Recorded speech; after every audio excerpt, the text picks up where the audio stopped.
નમસ્કાર ખેડૂત મિત્રો, આજ આપણે વાડલા ગામ તાલુકો ઉપલેટા જિલ્લો રાજકોટ, તારીખ છે 12/2/2025।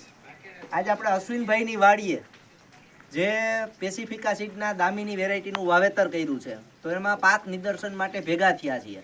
તો સૌપ્રથમ તો ખેડૂત મિત્રો, આપણે જે ઘઉં જોઈ રહ્યા છે દામીની, તો એમાં તમે અધર વેરાયટી, બીજી વેરાયટી અને દામીનીમાં તમને શું ફેર દેખાય છે?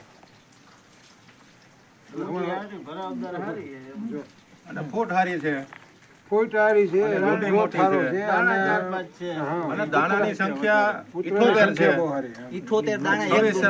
26 પુતરા છે, 78 એમાં દાણા નીકળે છે। આપણે લોકવનમાં 16 પુતરા ને 4 તેરી 48 કે 18 તેરી 54 એમાં આ દાણા નીકળે છે। તો પેલું તો દાણિયા ડુંડીની સાઈઝ મોટી છે, સાઈઝ મોટી છે। આ એક ડુંડીમાં એવરેજ 70, 75, 80 દાણા નીકળે છે।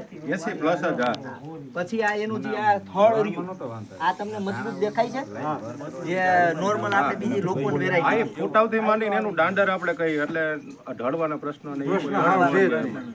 તો અત્યારે તમારા ગ્રુપમાં તમે કેટલા જણાએ વાવ્યું છે દામીની? લગભગ 7-8 જણાએ, 7-8 જણાએ 200-250 વીઘાનું વાવેતર। અને આજે આપણે અશ્વિનભાઈની વાડીએ છે, આવી આવી વેરાયટી છે બધાયને? એક જ હરખી, હા સેમ, કદાચ 2-3 મણનો ફરક આવે, બાકી કઈ હા, ઈ જમીન ને વાતાવરણ, હા જમીનની એની ઉપર ટ્રીટમેન્ટ ઉપર આગળ પાછળ। તો નોર્મલી આપણે જે લોકવન વેરાયટી વાવતા હોય એના કરતાથી તમને સારું દેખાય છે દામીની? 10-15 કે 20 મણ સુધી પ્લસ।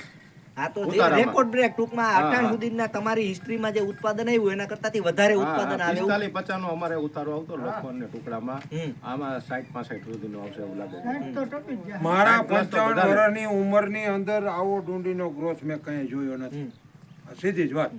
તો આવનાર વર્ષોમાં ટૂંકમાં ઘઉંની ખેતીમાં દામીની વેરાયટી એક ક્રાંતિ લાવે એવું 100%। આભાર।